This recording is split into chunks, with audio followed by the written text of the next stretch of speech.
యేసుక్రీస్తు ప్రభుని సొంత రక్షణ స్వీకరించాడమ్మ. యేసు ప్రభువే నిజమైన దేవుడు, ఆయనే లోకరక్షకుడు. ఆయనకంటూ అసాధ్యమైనది ఏది లేదు. ఆయన పొందిన దెబ్బల చేత మనకు స్వస్థత ఉన్నది. నిన్న నేడు నిరంతరం ఏకరీతిగా ఉన్న దేవుడు ఆయన. ఆయనకంటూ అసాధ్యమైనది ఏ లేదు.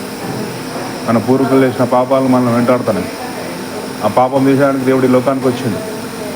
ఆయన మరణించి తిరిగి మళ్ళీ 3వ దినం లేచిండు. ఆయన అంత గొప్ప దేవుడు యేసుప్రభు.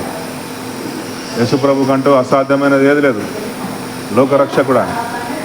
నిన్న నేడు నిరంతరం ఏకరీతిగా ఉన్న దేవుడు ఆయన. ఒకే ఒక్క దేవుడు, జీవం గల దేవుడు ఆయన యేసుప్రభు. యేసుప్రభు నమ్మిన మోక్ష రాజ్యం పొందుకుంటాం మనం. అది అంతా ఒక్కడికి వెళ్ళాలి. మనం అంతా ఒక్కడికి వెళ్ళాలంటే పాపం అనేది ఉండదు మన మీద. మన పూర్వీకుల పాపాలు, మనం చేసిన పాపాలు అన్నీ వెంటాడుతున్నాయి. ఆ పాపం తీసేయడానికి దేవుడి లోకానికి వచ్చిండు. మరణించి మళ్ళీ ఆయన మన కోసం మరణించిండు. మళ్ళీ 3వ దినం లేచిండు. అంత గొప్ప దేవుడు యేసుక్రీస్తు ప్రభుని మనం అంగీకరిస్తే మోక్షరాజ్యం అనేది ఉన్నది.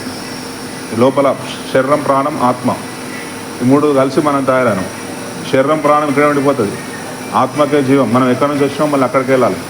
అక్కడికి వెళ్ళాలంటే యేసుక్రీస్తు ప్రభుని సొంత రక్షగా స్వీకరించాలి. జీవం గల దేవుడు ఆయనని. నేను ఒకప్పుడు తెలుసుకున్నా దేవుణ్ణి. తెలుసుకొని మీకు చెప్తున్నా. అది యేసుక్రీస్తు ప్రభువుని సొంత రక్షణ స్వీకరించండి.